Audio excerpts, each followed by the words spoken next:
Auburn, California, was officially established in 1849, although it was a year earlier when Frenchman Claude Channa discovered gold in the Auburn ravine.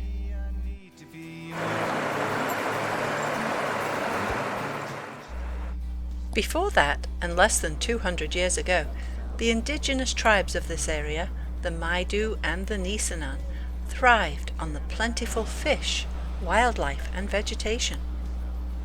With a population of 13,300, the city covers about 7.5 square miles at an elevation of between 1,000 to 1,400 feet. Auburn is considered one of the best places to live in Northern California. There is something special about this area, attracting many artists, musicians and writers who appreciate the opportunity to immerse themselves in the natural environment here and draw inspiration and motivation from nature. There are many local galleries, theatres and specialty shops, as well as fine dining opportunities. Due to the incredible Mediterranean climate, the agricultural businesses have done very well. And recently the wineries of the Gold Country have begun to flourish and provide serious competition to areas such as the coastal Napa and Sonoma valleys. Auburn now features an annual wine festival. The Placer Hills Winery Trail consists of 15 wineries located in Auburn and neighboring towns. Auburn has also become an important industrial area with a terrific airport, which was originally built by the federal government in 1934, but is now owned and operated by the city of Auburn.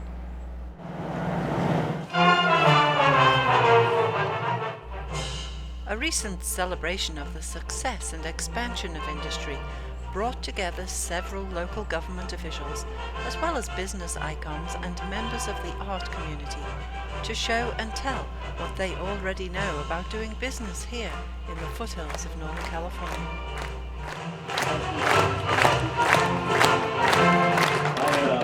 I'm Rob Haswell, and I'm the business manager for the Auburn Symphony.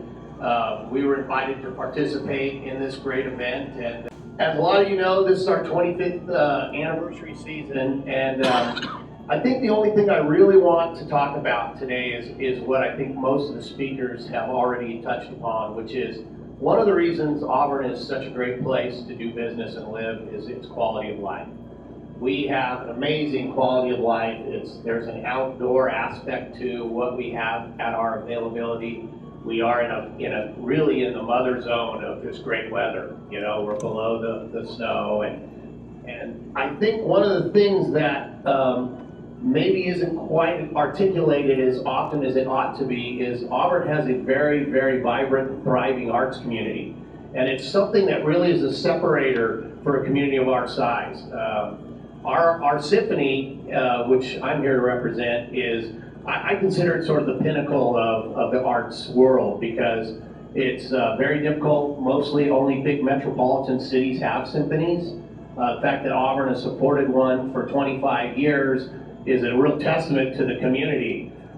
In fact, we had a world-renowned guest conductor actually said that the Auburn Symphony, which is a community orchestra and the players are unpaid, that was one of the best community orchestras in the country. And it remains so this year.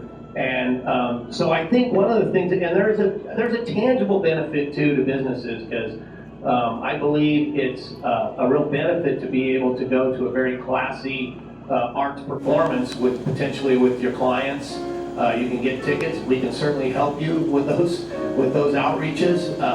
But it's a wonderful thing. It's a great resource, I believe.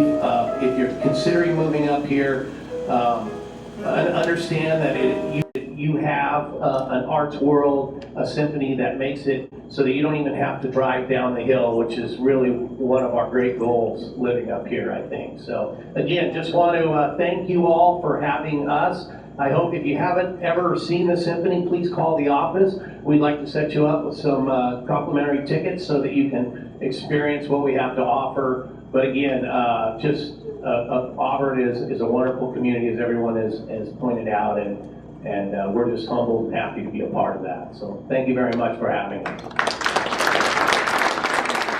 Concert, and tell me what you thought about it. It was really fun. Kind of a long time to wait, but some of the music was really nice. A long time? How long did you wait? I don't know, probably an hour and a half or an hour or so. Well, you guys must be very patient. That's really good. So tell me what you thought of the concert. I really loved most of the pieces. Yeah. My favorite was Finlandia, although I found the Romeo and Juliet a little long. Did you? Yeah. Let's move forward a little bit. Come over here and talk with me.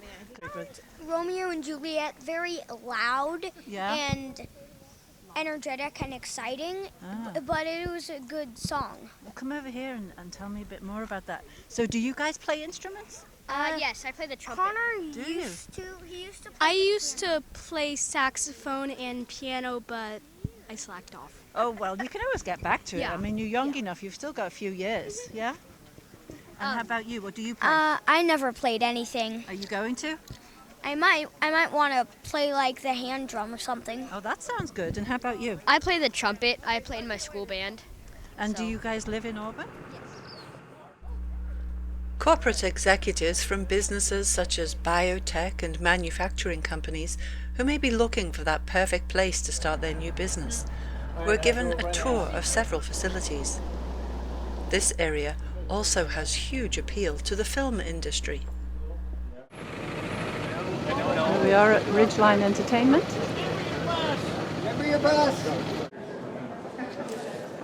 Ridgeline that you're going to go through after this, some of you are, is right behind you right there. They come out here and do some of their production stuff from time to time.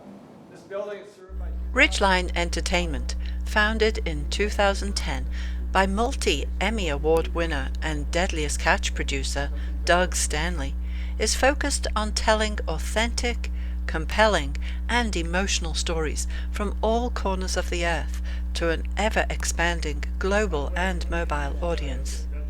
Doug Stanley. Hi, Doug. CEO of the company here. How are you? I've done 22 years in television and had quite a few different shows on different networks, including 7 years of Deadliest Catch, being one of the original producers, etc. We develop television shows, but we happen to be at a position right now to really look at data, the data-rich environment of social media. And so what we have done over the course of the last 5 months and are continuing to do and with major strokes right now is we have built the most robust broadcasting platform in the world. Our broadcast platform is a monetization strategy for Facebook. It brings commerce directly into the Facebook interface, all with a beautiful interface that's a multi-screen interface, and it's actually going to work. We're making, it's been a long ride to get where we're at today, but we are about to truly explode. We've got some huge announcements that are going to be coming out, and we are currently designing the content of the future as a result of having a sophisticated multi-platform, multi-stream broadcast platform. In addition to its naturally beautiful surroundings, Auburn's Airport is supremely located off of Interstate 80, one of the nation's major thoroughfares, and is located only 3 miles north of town. It is considered a general aviation airport and covers 285 acres, including the 80-acre industrial site. The airport has a single 3,700-foot runway. And thanks to Auburn's geographical positioning and historical ties with the railroads and the transportation of fruit and other agricultural products, Auburn is located along the main Union Pacific Railroad line and is serviced by Amtrak.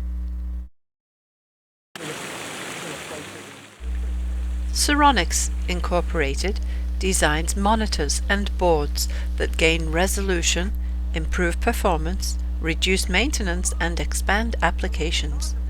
Their monitors and circuit boards are used worldwide in gaming, lotteries, automated scorekeeping for bowling, amusement industry, or point of sale. but it's certainly very strong. IO Safe is the technology leader of disaster-proof hardware. Since 2005, their patented technology provides unparalleled physical security protection against fire, flood, and theft, and being rolled over by a forklift for thousands of homes and businesses. Just like an aircraft black box, IO Safe adds physical security and protection to irreplaceable data. You could probably even get data off of it while it's sitting here. There's a video online. You can see him actually running over with a big caterpillar and there's a flamethrower. I mean, it's there the drive popped up here. Wish I had a longer cable, but the data is on this drive, and the little blue light's on. You can check it out. But we've done a lot of funny things with this drive. In Vegas, every year we do this product demo, but we call it a demolition. We just torture the drive, right? It's everywhere. Vulnerability of data and started to get kind of network. Visitors and locals are all learning a lot about what goes on behind the scenes at these technological masters' workplaces. The next stop for our group was at TGH Aviation. I'm George Cork. I'm Vice President of TGH Aviation. We're going to take you right into the lab and show you what it is that we do here. Literally everything that you see in the cockpit of an aircraft we can fix here, as well as a whole lot of parts that you probably don't see. An aircraft instruments repair station. Certified avionics for over 50 years, serving your aircraft instruments, GPS, and aviation supply needs. Anything? Ready? Okay. Thank you. Thank you. I could go on. One exciting benefit of having a local airport is the thrill an airshow can bring to the community. In July of 2012, Auburn held their annual airfair when a number of vintage aircraft, as well as the Patriots jet team, flew in to wow the crowds. At the door, who is basically in control, and your name, sir? Gary Jakes. Gary Jakes, okay. And how long have you been doing this? Oh, I've been doing this all day, but I'm really a professional doorman. A professional doorman, okay. And you must know some people. I know Jason Thomas. I know Leonardo Smith. I know them all. And when will we see the great Chuck Yeager? The great Chuck Yeager, I have not seen him today, but I've seen Barrett Lyons. Lyons, oh, okay. How should we recognize him? What's he wearing? Incognito. Last time I seen he had a leather cap on. Leather cap, okay. Well, how about Bud Anderson? Bud Anderson, I haven't seen him today. I've seen him yesterday. Have you seen Bud yet today? I have not seen Bud Anderson, but he's a great guy. Gal that's very sharp, Darcy, I saw her. Darcy, ooh, she was right. Oh, Darcy's right over there. She's sort of the captain of the ship. Captainess of the ship? Wow, things are changing. Oh, that's the way it is. Okay. There's a customer there. All right. Listen, what is it like for the women? I know Paula over there is dying to get up in a plane. What's your advice to her? I think she's been up there already. Well, you know what? Women make very, very excellent pilots. I know some military Navy, and there's some women in there, and he said they make excellent pilots. I mean, like a lot better than the men. So go women. Women make very, very, very good pilots. And that is because they're focused? Well, it has something to do with their making, because they can take more G's. Their bodies are built better for flying. I'm serious. I'm dead but serious. Now, there's a women's group out here that's been flying for a long time. Yes, it's called the 99ers. The 99ers. Google if I don't see her here today. But what a turnout. You've been here for years. Is it always this great? I hang around. Oh, no. Around the airport is great. All the people around here are great. Like that's Eric. Everybody's, it's a pretty tight-knit group. Pretty pilots you've seen out here? Just that Gary Jakes guy. John Travolta has his own private plane. No, he called me last night. He said he can't make it. He's going to a 4th of July show in San Diego. We'll get him next time then. Who else? Let's see. There was Jeremy Thomas was here earlier. He left. He's a pilot for what, United Airlines? American Airlines. Oh, we got a lot of famous people. Isn't Auburn exciting? Isn't this the cat's pajamas? I have to say that I had limited myself to wings, just eating over there and looking out. Great. Oh no, but I'm saying I've never been out here. No, there's a lot of other things in it. Yeah. This is exciting. We're out here, me and like Jason, we're out here every day. Every day, okay. Well, Paula is probably going to be, I think, addicted and probably taking some lessons. So the lessons. Lessons, Paula? Yeah. Yeah, Paula, you'll make an excellent pilot.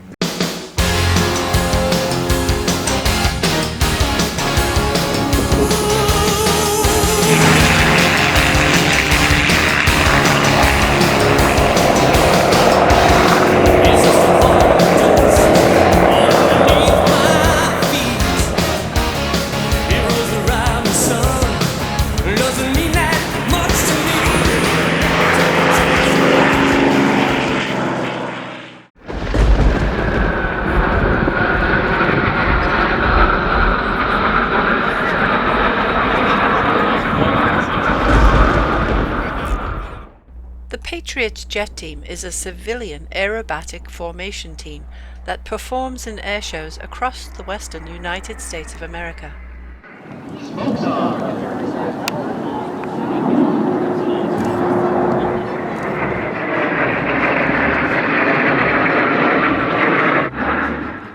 The team is owned by former United Airlines pilot Randy Howell and is sponsored by companies including Fry's Electronics and Hotline Construction.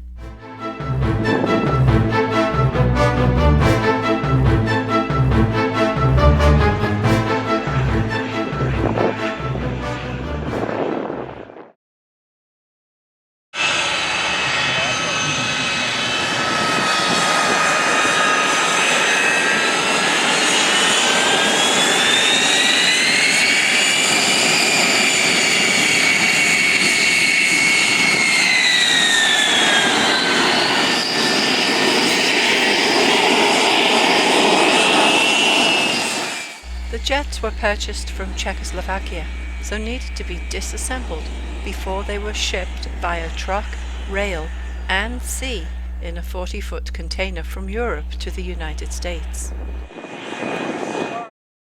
It's a trainer and light attack airplane, and we have former pilots from the Thunderbirds, Blue Angels, and Snowbirds, and these pilots are not only have a skill set of flying formation, close formation aerobatics close to the ground, but they also have the talent and skill of promoting aviation to youth in America. So we've been doing that for 10 years now, and I can tell any of the kids out there, if you can find what you love as a passion and you love to do it every day, turn that into your business or work. That's what I did with aviation. And you don't want to go to work and do something you don't like each day. So work hard at becoming and doing what you like to do in life. Fantastic. Thank you so much. It was a real pleasure. And thank you for coming to Auburn, bringing your planes and doing such a wonderful show for us. We always like to come here. It's a great time. We just volunteer. Really? We love aviation. Having a good time here. What do you think of this airport? Oh, I love this airport. Up in the hills, beautiful scenery, beautiful airplanes. And you are equally impressed. Oh yes, it was fun flying in here, over the river and all the beautiful homes and stuff up here. Now, your home base? Is Byron, California, which is not too far as the jet flies. Down by Brentwood, past Stockton, out that way. My maiden voyage here, so tell me what to expect next. You're going to pop in there, one of those Patriots, and do what? What we're going to do is we'll be putting our back seaters in, strapping them in, putting the helmets on, doing a comm check, and then we'll put the pilots in, and then we'll close canopies and start engines, and they'll taxi out and take off. I'll say release canopy. Right here on this rail, right here, is a canopy handle. It's red. You're going to grab it and yank it back. And when you pull it back, the canopy is going to automatically leave. Two reasons it's going to leave. There's a vacuum on the canopy, and the second is that we are pressurizing the cockpit. So once we start engines, we're going to pressurize the cockpit. So if at any time after we pressurize the cockpit, you accidentally pull that handle back, the canopy is going to pop off. Yeah, $25,000. Has that ever happened to you? Yeah. Training, lots of training. Okay, so we're flying along. Something bad happens to the airplane. If I still have control of the airplane, but I know we're going to, crash land the airplane, we're going to get out of it, I'm going to tell you, prepare to bail out. At that point, you're going to grab the red lollipop, lift it up, push it forward, try to move. As soon as you can move, you say ready to bail out as loud as you can, okay? Now I'll say canopy. Grab the canopy handle, yank it back. At that point, we no longer have comm. The reason we don't have comm is the air noise going through here will overwhelm anything that we could possibly hear in our ears, okay? Are you with me? Yes, yes, I'm there. Yeah. So are you guys going to go up there and fly this? Yes, we are. Seriously? Yeah. First time. Scary, huh? Wow. Are you terrified? I'm good to go. I'm excited. Are you going to put on a parachute? Oh, yes. Yeah. Yeah? And the canopy is going to leave. At that point, you are free to get out of the airplane, and the canopy is gone, and you're capable of getting out of the airplane. Again, if I have control of the airplane, I'm going to flip it upside down, and I'm going to put forward trim in it immediately with my thumb. The plane's going to want to go like that. So as soon as I let go of the stick, we're going to pop out, and the plane's going to go doing that. So we don't make any effort. You don't need to do anything. You're just along for the ride. If it does not open for any reason, you have a pull right here. It's red. So when you get in the airplane and you're sitting there, I want you to go over all these things I'm going over with you. And the red lollipop, I ask that you look straight forward and reach down and grab it. Don't move it, just grab it. Know where it is without looking for it. Okay? And that's called an emergency egress. Example for emergency egress. We're at the end of the runway. I've powered up. I'm full power. I go to take off and the engine blows up and we've got fire and we need to get out of the airplane. You're kind of on your own at that point. So I'm going to say egress, egress, egress, which means just get out of the airplane. How do you do this? An excited crowd of onlookers gathers to encourage the two civilians who are about to head off on the flight of a lifetime.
On behalf of the Auburn City Council, I want to convey our sincerest thanks to all the volunteers and friends of Colonel Bud Anderson.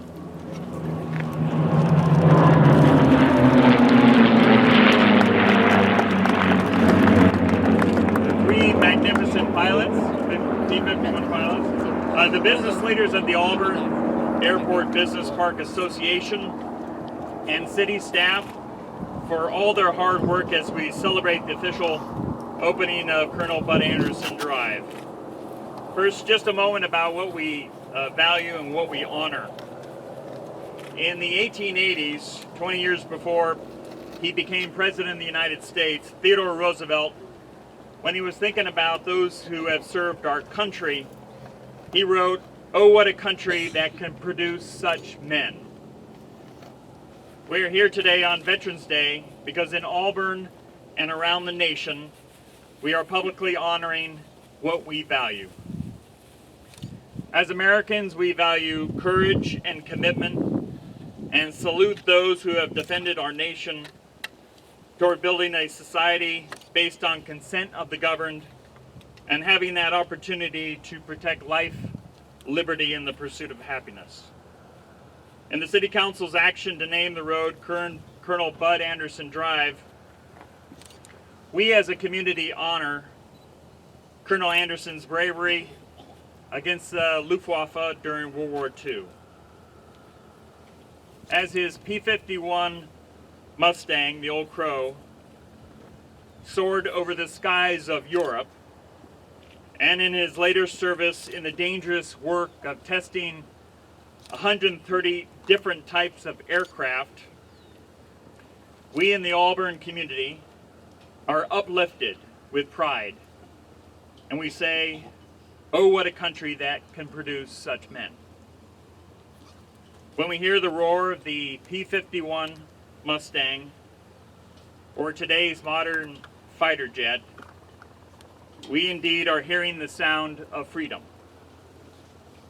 And last month, the City Council approved $5,000 in seed funding to support the renowned local artist Douglas Van Houd in his work to design a monument to honor Colonel Bud Anderson. And this sculpture will be placed in the grass area near Wings Restaurant. This sculpture, too, will be our community's way of permanently honoring Colonel Bud Anderson's heroism and devotion to our nation's defense.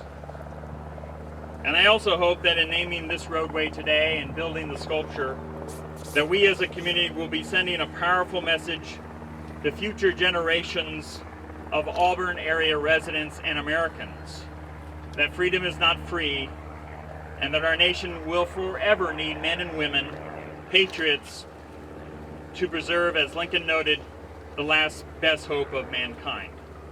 And now I'd like to ask Colonel Bud Anderson to say a few words.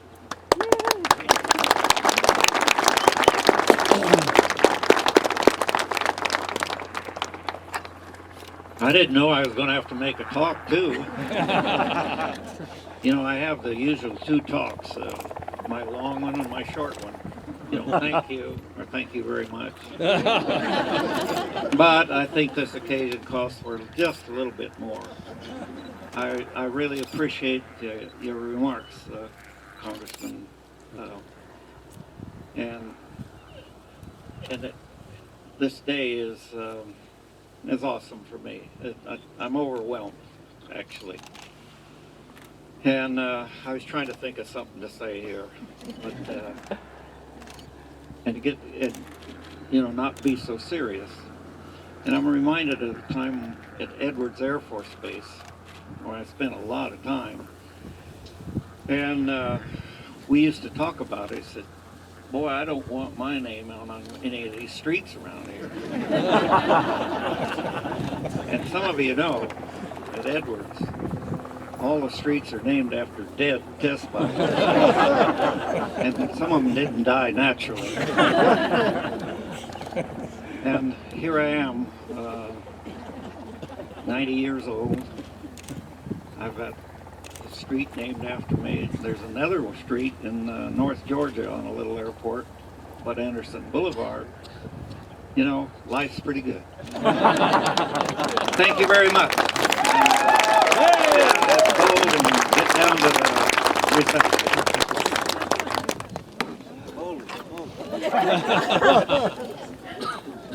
Better hold that tight.